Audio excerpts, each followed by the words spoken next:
In the last video, we have done the static configuration and today we wanna do default configuration. Now we have to configure default routing. First, let me show you what is default routing. Default routing is done on boundary and border only. That means if we have 3 routers, we can configure default routing on router 1 and router 3. And on the second router, we configure static routing. Here we have 2 routers. We can configure default routing on both routers. No need to configure static routing here. The syntax of the default routing is the same as static routing. That is IP route, destination network subnet mask, next hop address. In default routing, we don't need to write full network and subnet mask. Instead, we need to type 0.0.0.0 as network as well as the subnet mask.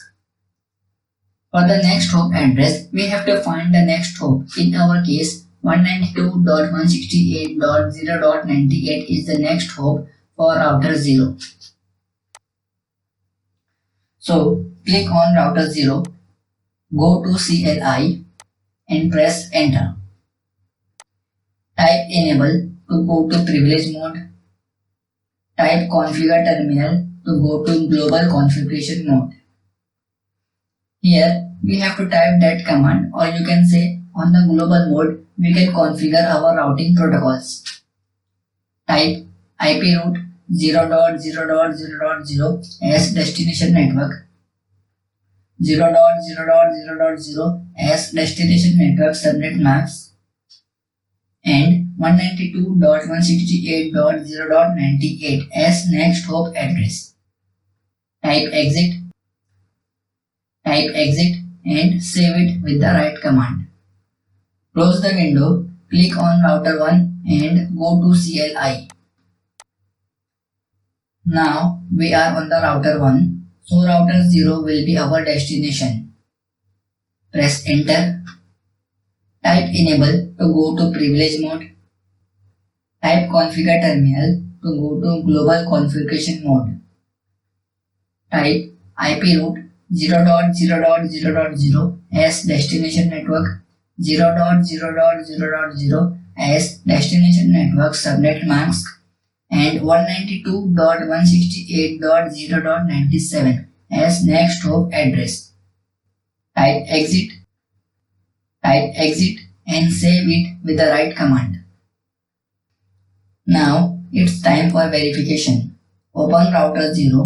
On privilege mode, type show IP route. You can see that connected networks, which is denoted by C. Also, there is S star. S means static and star means default routing. We can see that the meaning of star is candidate default.